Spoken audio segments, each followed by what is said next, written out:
Hello, and welcome back to the Cooper Villa channel. I'm Scott Cooper, and I'm here with Noah Fisher and Owen Thompson from Villa on Tours with us as well. Tommy will be here in a moment. He's just having technical difficulties, so you'll be happy with that. We've got a full house, and we are here to look back at the FA Cup third round match between Aston Villa and West Ham United. It was a pretty dull game for about an hour, but we got the job done. Turned it on in that last half an hour, and we are in the bag for the next round of the Cup. We'll also be looking forward to the game against Everton in the Premier League this week. And, of course, there's transfer news and plenty going on. So we will be covering all of that and much more after this.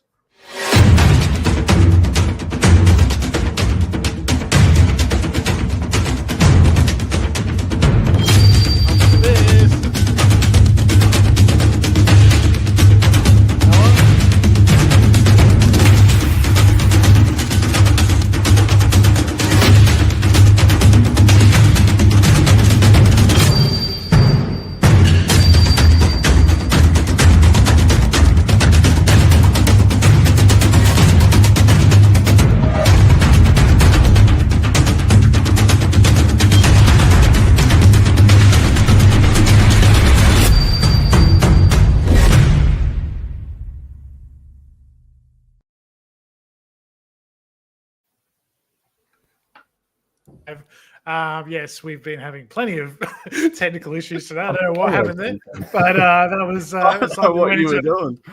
It felt like it skipped into another dimension there for one moment. But look, we are back, and it's been a big week for Villa. Of course, we had the game on Friday night, the 150th anniversary celebrations. We had the new kit. We had the fireworks, the light show. We had the big tifo and everything else. We had the discounted prices on food and beverages and everything that went along with that. And I think it went pretty well, all things considered. Owen, I'll go to you first because you weren't there, but you've been in and amongst it. And, I guess the game itself, didn't really live up to the occasion for the first hour or so. But when Villa had to, we sort of turned it on and got the job done. Yeah, I guess it's going to be the case of that for the rest of the season. It's just going to be getting the job done. It's not going to be pretty at times. There's going to be results that don't go our way, but we just have to get the job done. I think the whole celebrations thing was done to the best of its ability, really. I think the cheap food, the stuff in the shop, the cheaper tickets all played a part. I didn't think it was going to be full, but it seemed to be pretty full up there, which I think played a huge part in getting us over the line. And hopefully they've seen that and used that in the next round. And if we get there, so on and so on. The kit as well. So I've just seen a comment ping up about the kit. The kit was a nice touch as well. I know it kind of split opinion, but the kit was nice. It looked good on the players, I thought. I liked it. Yeah, West Ham came with a game plan to try and nullify us, take the lead early, which they did, which everyone does against us. And then I guess in the second half, we kind of grew into it and ultimately got the job done. And ultimately, it seemed that we're probably in a better position as a team than West Ham are. And I think the quality kind of shone through in the end. Absolutely. I think, once we, turned it on, Noah, you could see that West Ham were a fragile team, but we are also a fragile team, I think, at times, and especially at the start of games. And I think Morgan Rogers touched on this in his post-match interview, which was very honest and very raw. And they said, why do you keep coming back from behind like this? How do you do it? And he goes, well, we're conceding too many goals early. That's basically it. And we conceded again. It was a poor goal. From a defensive standpoint, I think Konsa and Mings both get sort of dragged to the near post, and Paqueta, is there just to sort of tap it in with a nice finish. But again, one of the early shots from the opposition goes in, and we're 1-0 down early, and you're thinking, this 150-year special anniversary could be ruined. That's the first thing I was thinking, Scott, when West Ham took the lead, and I was dozing off as well. It was 7 o'clock kickoff, I think. But turn the game on, just lying there, and as you're dozing off, you hear that they've scored, and you wake up, and there you go. They had a couple of chances. They probably could have scored a couple more early in the game. I thought Olsen actually played okay. There's that one outlet pass in the second half that went straight to Matty Cash, I think, and I thought, geez, that's a different Robin Olsen. And the goal, he really couldn't do much about. So to come in, hasn't played a lot of football, barely played for Villa, and the time he's been here to do that kind of role and to take the lead like that, I thought it was sensational by him. Defensively, we've been like this for a while. We've had to score 3 or 4 goals to win games. When I was over there, we conceded 2 against Everton. We're down 2-0.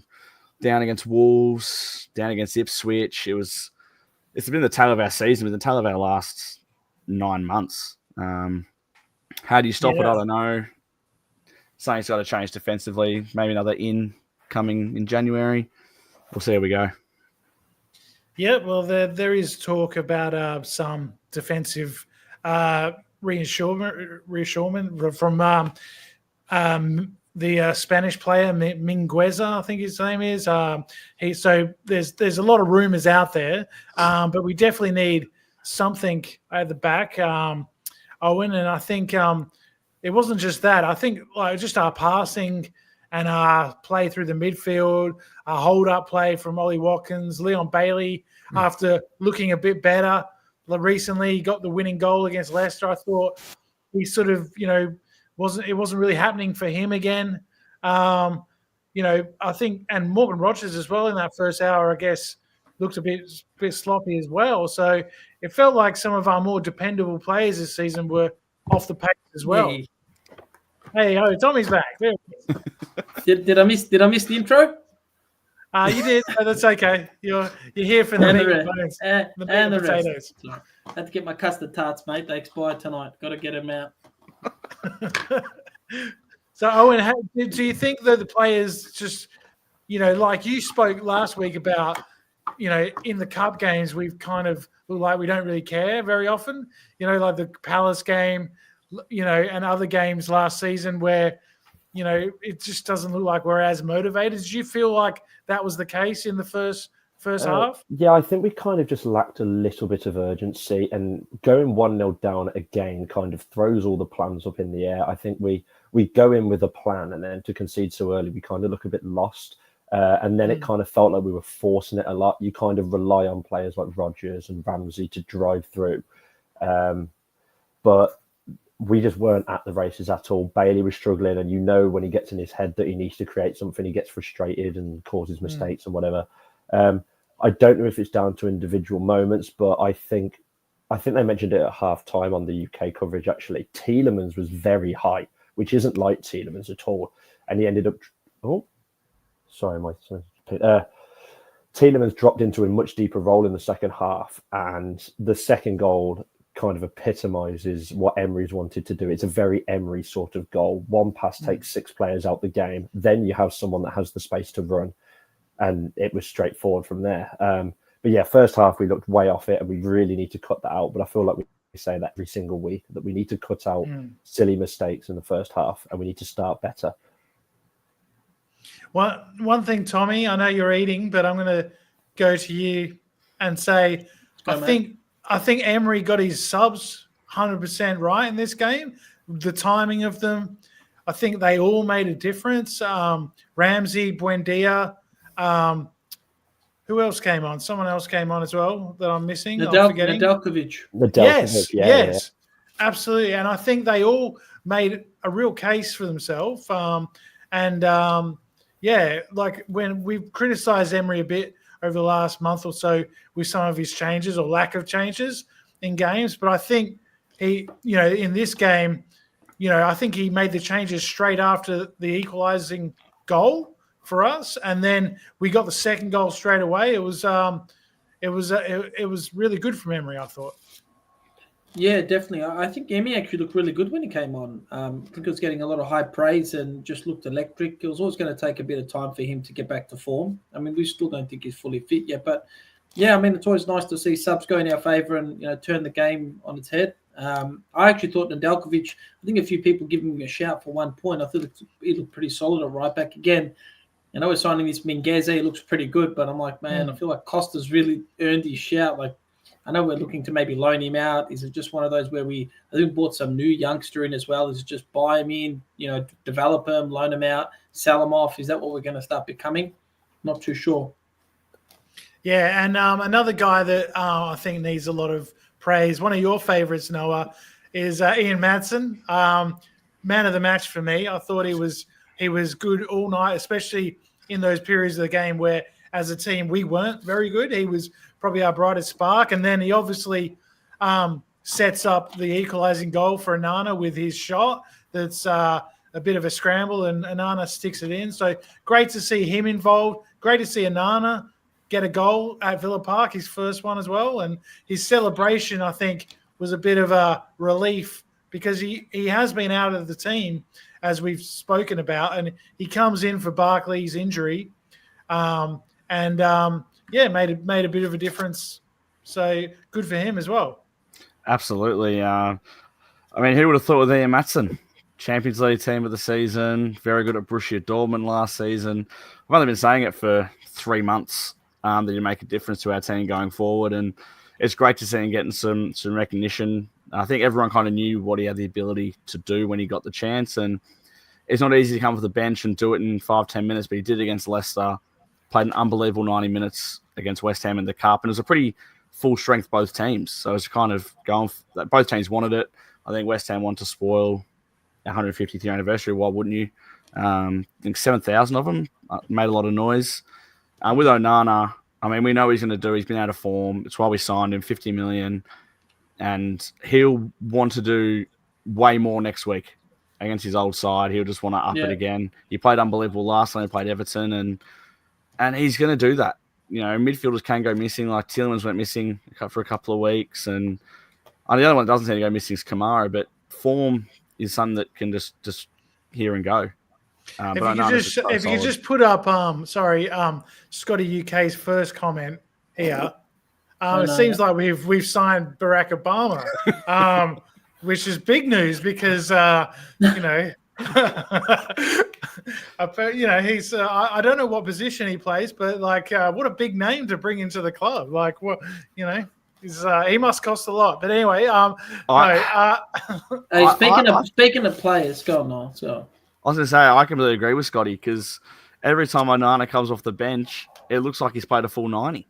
It literally feels like he's played a full 90, and it's something that I don't know what it is, but he starts games, he has time to build into it. She's post-match interview. Such a likable character. Yeah, he is. He speaks really well, and he does the thing with the crowd where the Klopp kind of he swings his arm. He really gets into it, and there's a video actually going around where I think it was posted today on the social media where he saw a kid with a Nana on his back, and he stopped and spoke to the kid, and he seems like a real nice bloke. So no, it's all good to have guys like that in the team, and I think it's good to see him get his goal at Villa Park. But Owen, the West Ham fans, if there's any watching, will say that goal should never have stood. It wasn't a corner, but I guess what you could say is VAR didn't really matter because even if there was VAR, they can't overturn that. So should the West Ham feel a bit unlucky there? Yes, but I'm sure most Villa fans will say that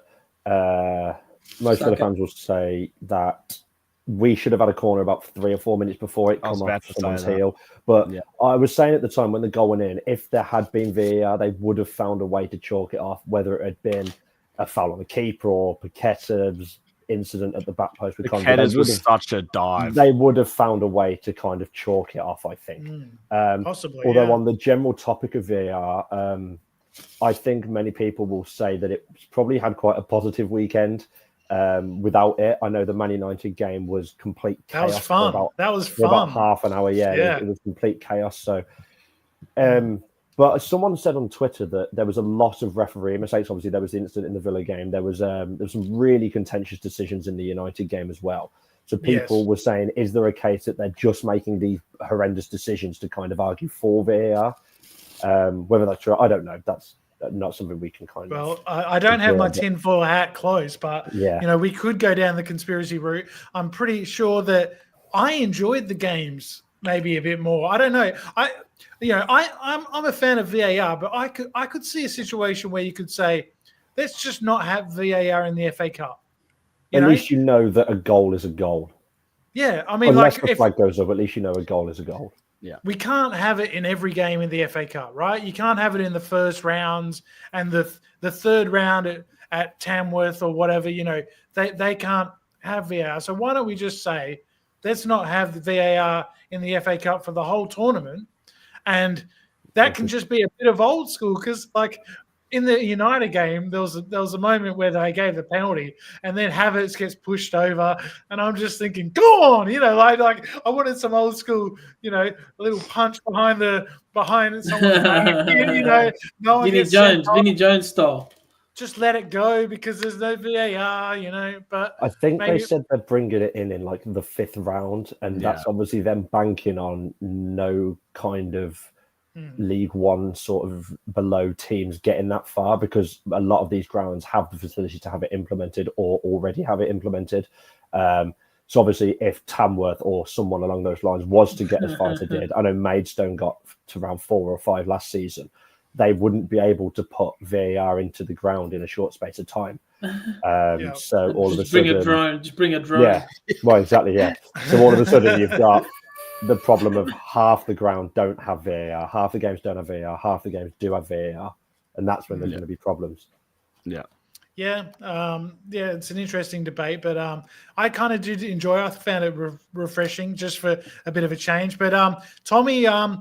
Daniel Marlin, yes, I've been waiting to talk about him the whole fucking pod. No, before we move on, on. We'll get to Marlin.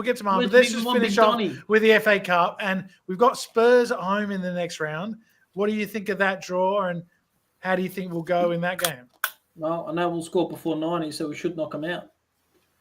Really? That's it. I mean, did you see the Tamworth game? They were so unlucky. They had that chance right at the end. That would have been a real fairy tale because, of course, Tamworth aren't far away from Birmingham, is it? So, yes. It's that would have been a real shock. They were in a weekend where there wasn't many shocks in the FA Cup, but Spurs did get through, and we don't have a great record against them recently.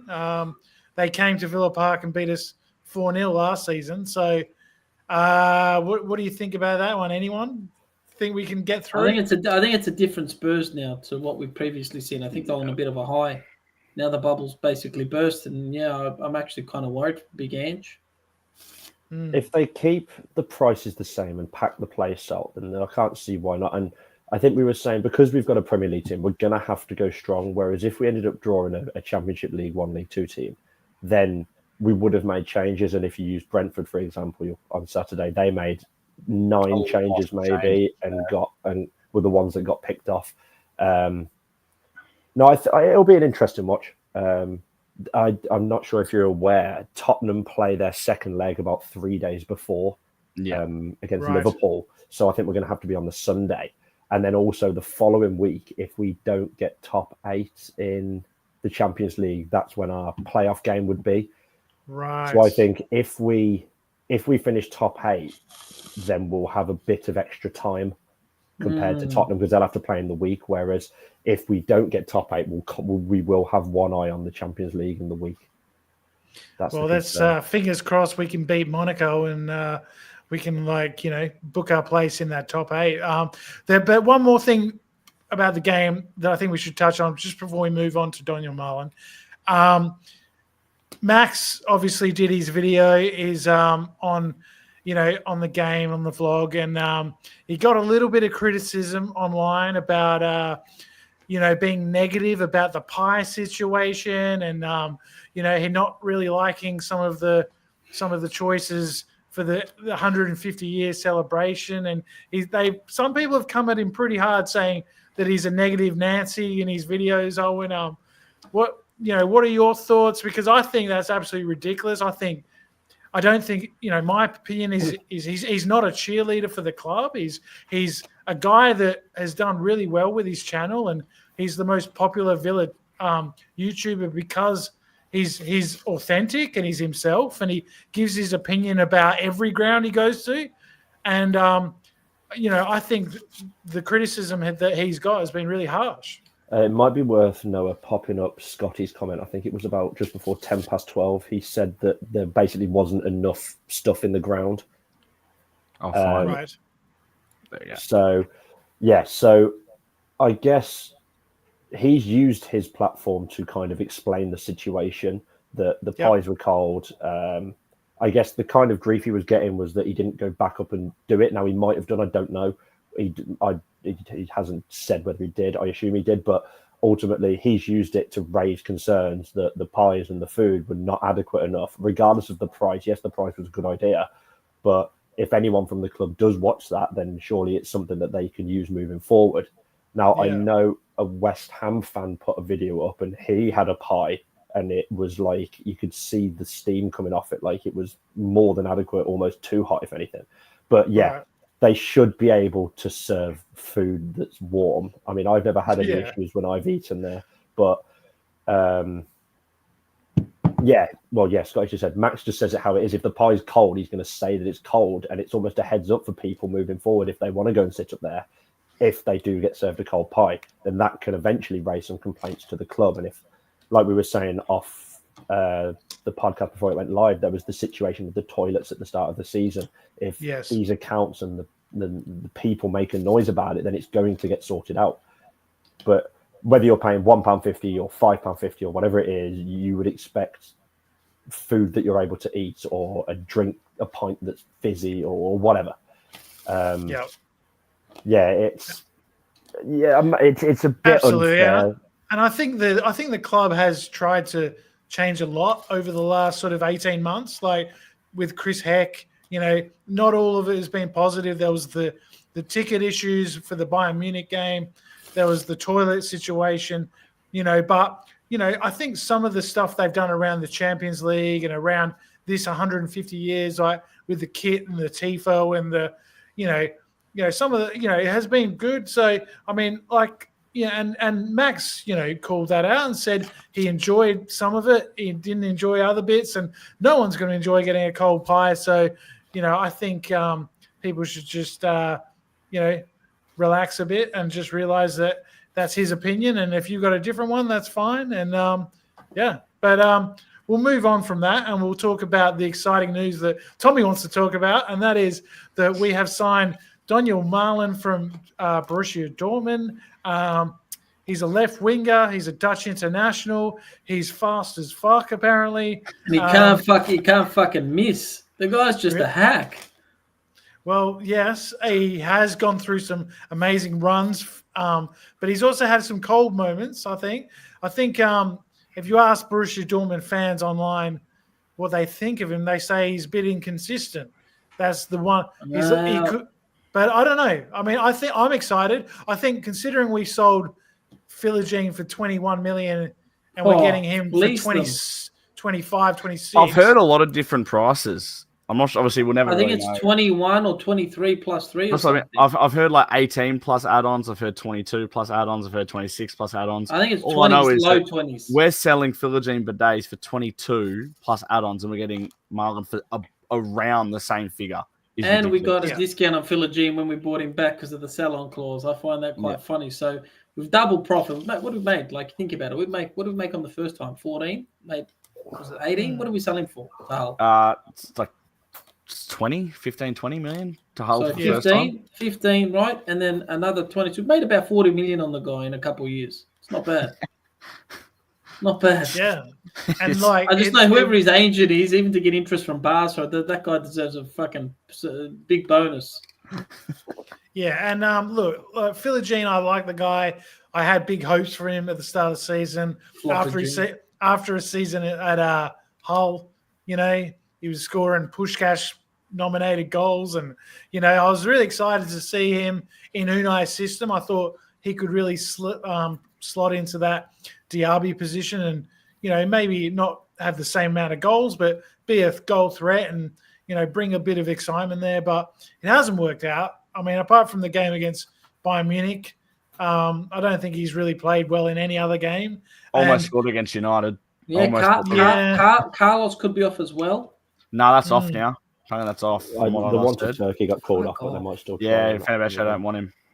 10 mil was a good deal. I don't know. So what do you guys think about Marlon? Owen, Noah, go on. Are you guys excited?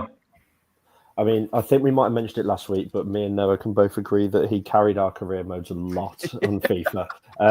What I will say is, similar to Maatsen, it just provides a bit of competition. So with Philogene being so off it, Bailey kind of knew he was going to get a start every week. Correct. So again, there was nothing wrong that Dean was doing, but Maatsen gave us just that something extra. And you could see that in the Leicester game. He'd come on and within 40 seconds we scored through him. Yep. So at least with Marlon coming in, it's going to provide a bit of competition. Hopefully that helps step Bailey's game up. And I guess that's where we lack in the right back area. Kasha knows he's going to get a start every week because Konza doesn't want to play there and isn't good enough out there anymore. That's very clear. But Marlon normally plays off the left, right? Like that's what I thought. I thought he played on the right. I think he can play in all of them. He won't play through the middle, but all I know is you ain't catching him once he's off, and he's. I think Duncan said earlier he's got glue on his feet. I think he's actually going to dominate. I actually think he's a bit not a poor man's Mbomo, but I think he's going to dominate. I don't know. I've got a few Dortmund mates. They love him. I think. Yeah. Okay. Well, I think he'll suit the English game as well because it's a very much a transitional game. You know, in England, there's very much, quick attacking. Unai does it with the likes of Watkins and Rogers, and we sort of sit back at times and then bang catch him on the breaks. So he can especially maybe against the bigger teams that like to dominate possession. I think he can be a real asset, and I am looking forward to seeing him. Is there any talk, Owen, about when he can play? Is he going to be available for Everton? He hasn't actually signed yet. They're saying aren't they saying he's good by Everton? Well, he actually hasn't officially signed. He hasn't had medical yet. My source is Twitter and Masterfields. Yeah, but here we go from Fabricio. There we land. I think they're going to wait. I'm not sure if Philogene will end up moving first. Right. I would assume Philogene gets announced first as go-in. Yeah. I can only assume he can't play in the 2 Champions League games, although they might come too soon for him anyway.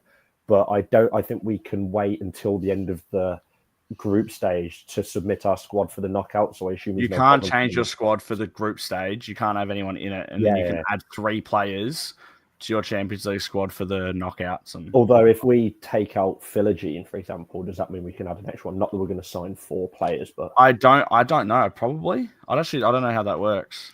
But he's not cup tied, is he?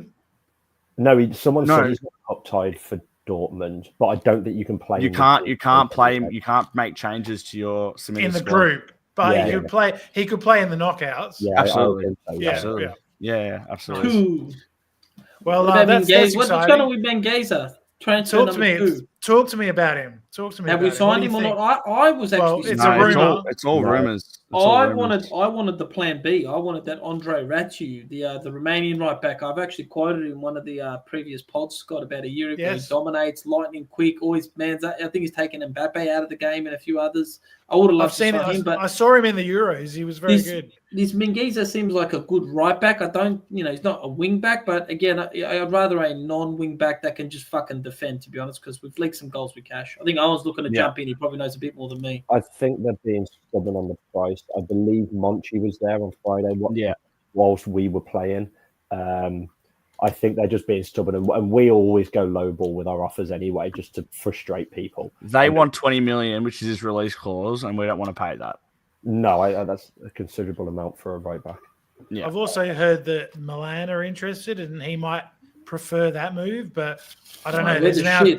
There's now talk that maybe Kyle Walker will go to Milan, so maybe that will mean that he'll. Is he that good? I haven't seen much on him, Scott, to be honest. From what I've heard, he is very good. I can't say. He's got the 5th most balls into the box or something in all of La Liga from right back, or is it all of La Liga as a fullback?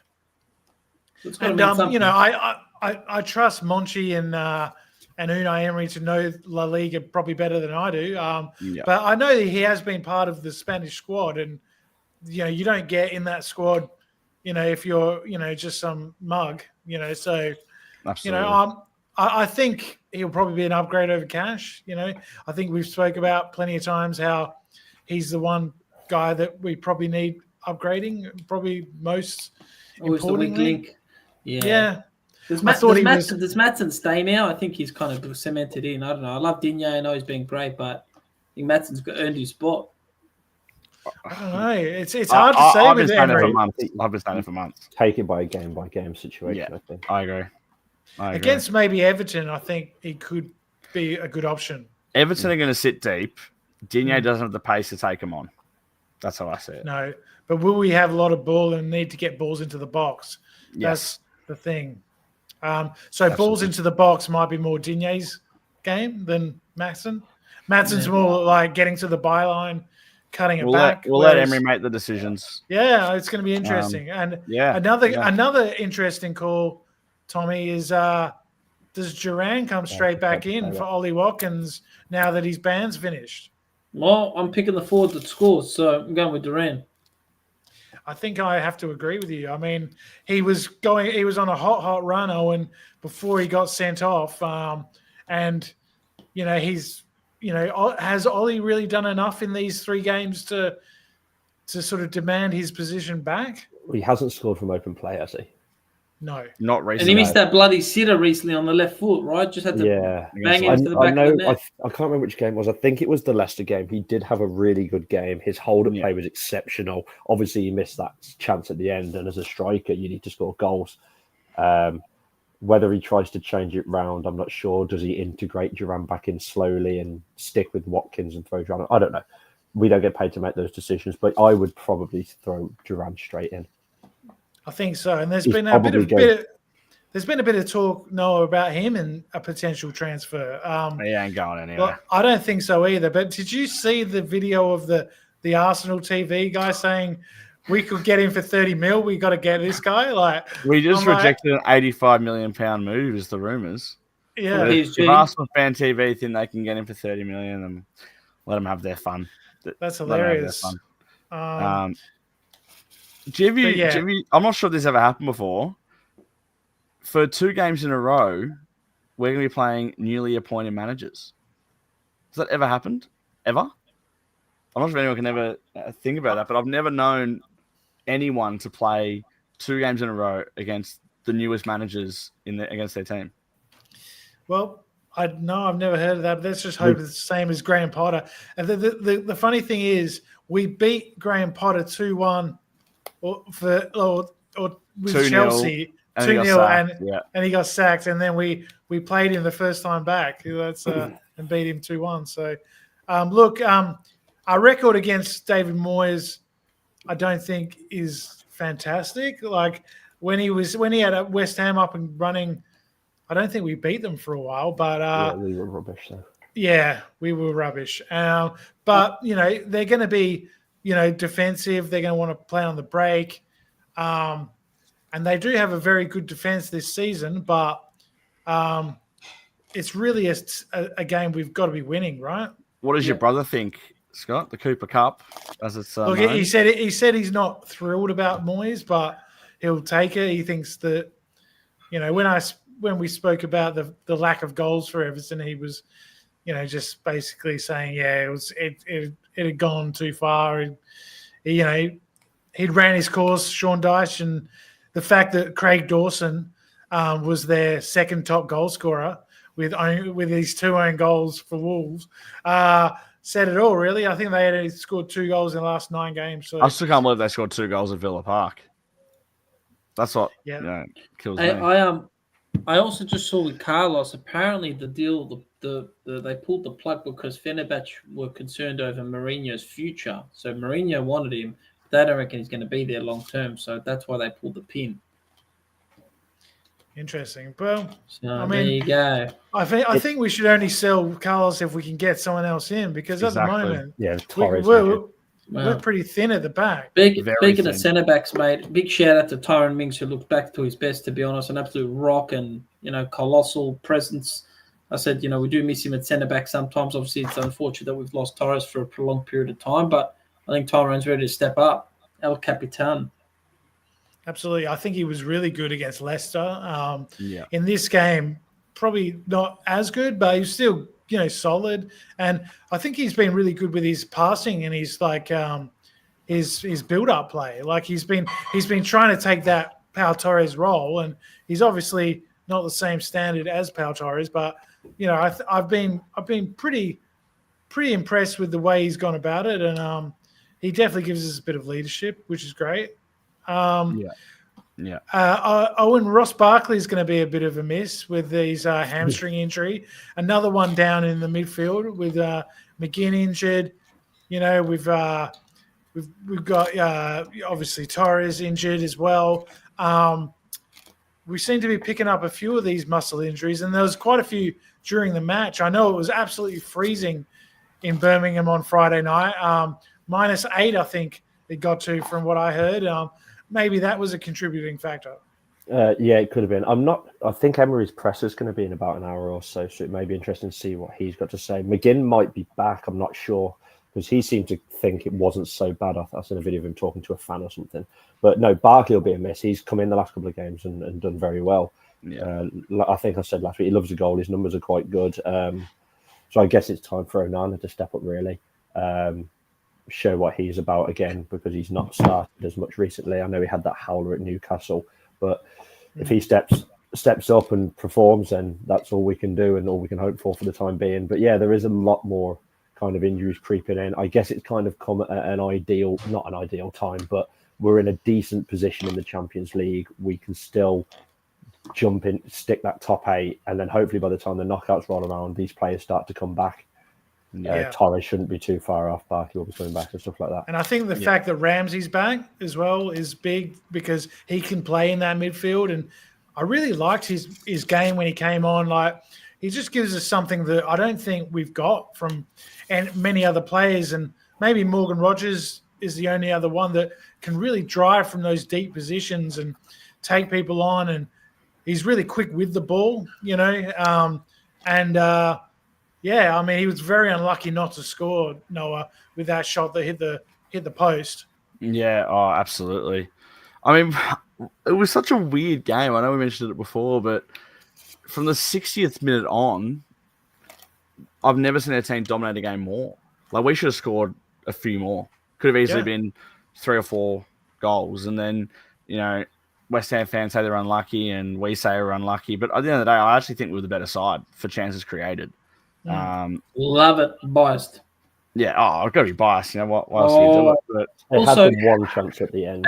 Bit of a digression. Apparently, we're about to sign an 18-year-old Turkish prodigy. I've just seen that as well. 7 mil with $1 million add-on and loan him back to Kashim Pasha, first div Turkey. So apparently he's a Turkish prodigy.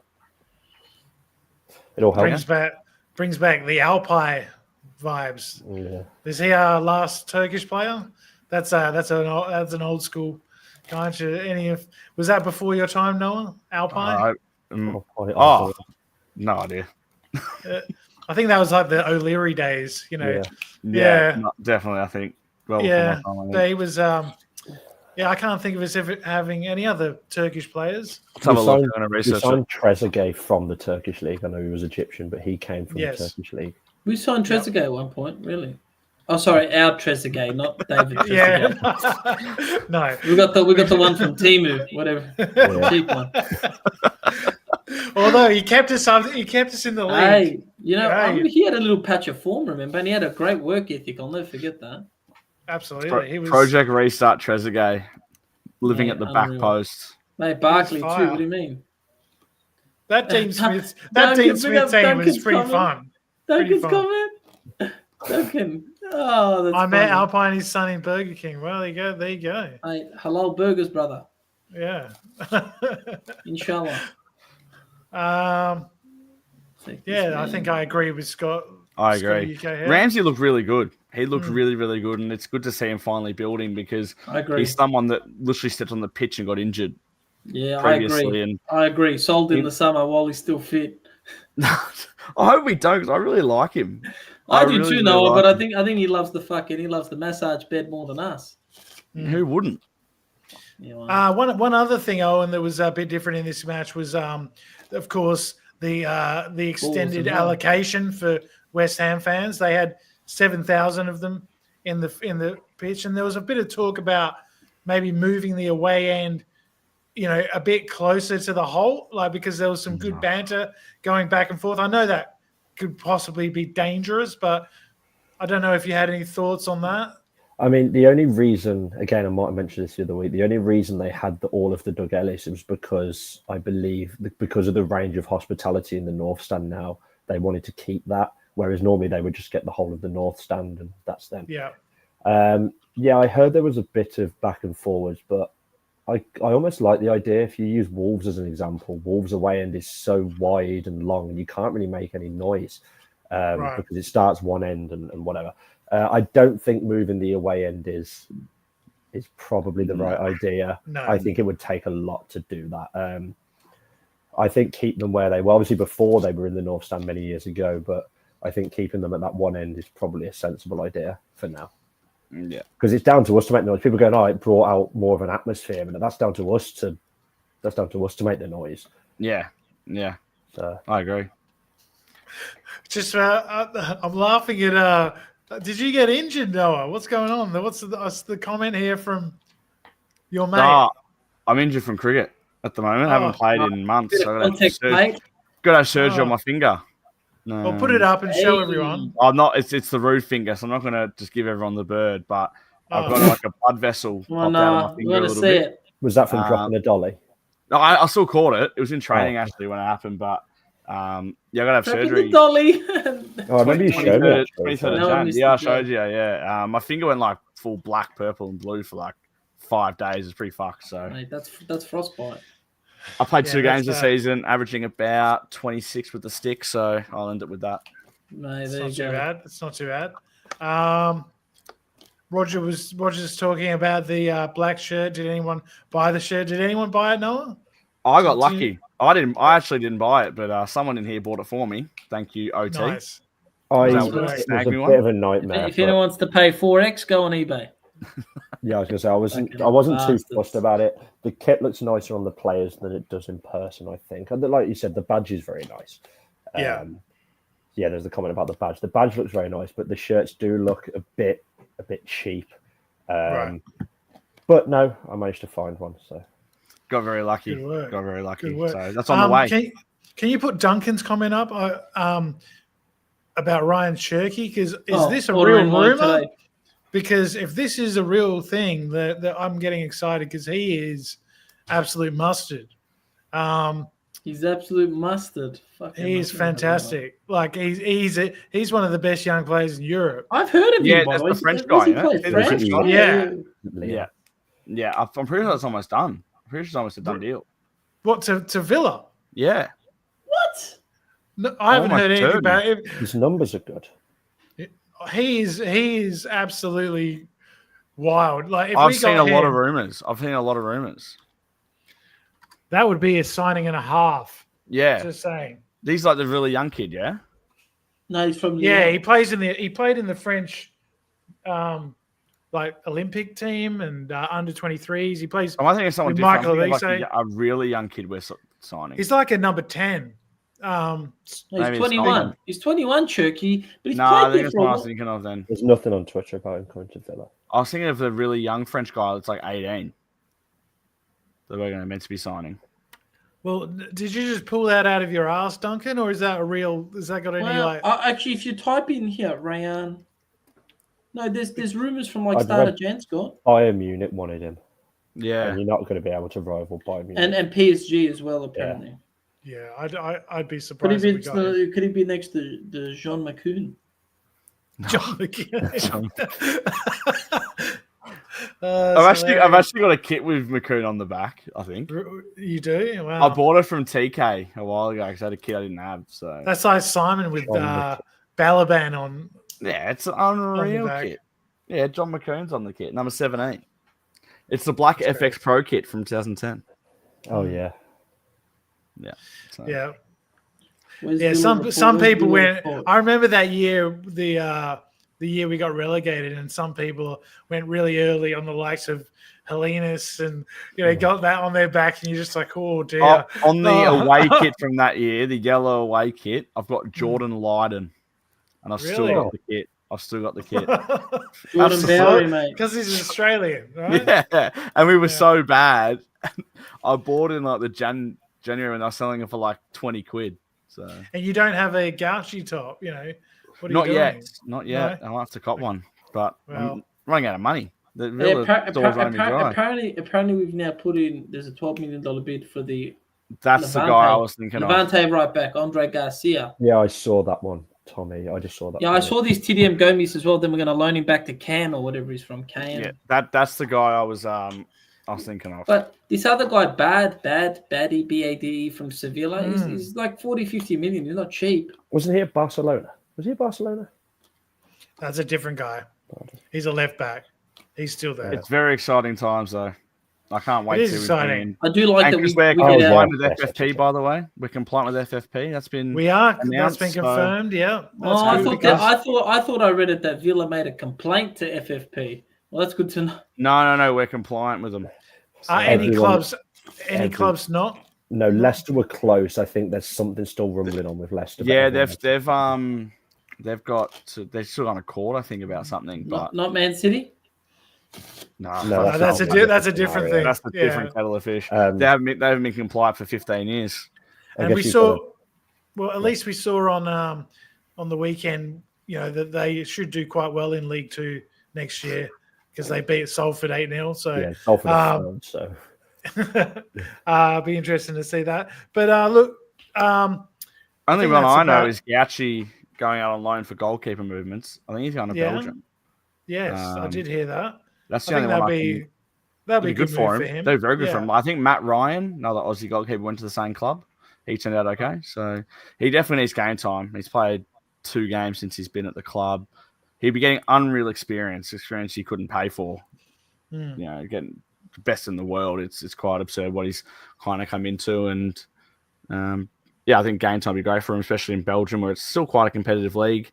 We've had some good players go there and come from there. Benteke, Yuri Tielemans, so it's all the best to him. Yeah. Jean. All right. Well, should we do predictions for Everton and then Absolutely. get out of here? Absolutely. Yeah, I'm yawning. you're late. Sorry for keeping you up I'm tonight. right. It's All been a good, mate. bit of a All late good. one.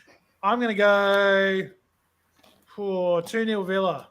Clean sheet. You're Why wrong. Ooh. Tommy, But Everton I'm can't excited score. for this. It's been a minute since you've done a Is prediction. Marlon playing? He won't. No, You we haven't even signed him yet. him. Okay, well then I'll go conservative, 4-0. What was your prediction if Marlon was playing? Just out of curiosity. Yeah. 4-1. All right. Go. You go. Tay. I will. Well, I was going to say clean sheet, but it's so Villa not to keep a clean sheet. 4-1. Do it all. I think we'll win 2-1. However, we will score first. I think we'll concede a really silly goal in like the 93rd minute. Yeah. A really I can see stupid that. goal. Cash volley into the corner. That sounds like us. Yeah. But no, That does. 2-1 Villa. I think it'll be pretty comfortable. The scoreline just won't suggest it. I'm going to go 3-1 Villa. And I'm going to say now we're about to sign Daniel Marlon. Leon Bailey will play out of his skin and score a brace. Ooh. Well, he's coming in form. Yeah. So Yeah, he needs that. He needs that kick up the backside. He must doesn't have had a contact in the Bundesliga, give him the tip off. Leverkusen must have sent him a text after the game. Yeah, They must start have. playing. All right. Well, thanks again for joining us on Coupe de Ville Live. Make sure you like and subscribe. Tell your friends about it. Hit the notification bell because we'll be coming out with another video after the next match. So, make sure you're looking out for us, and we will be back after the Everton match. So until then, up the Villa.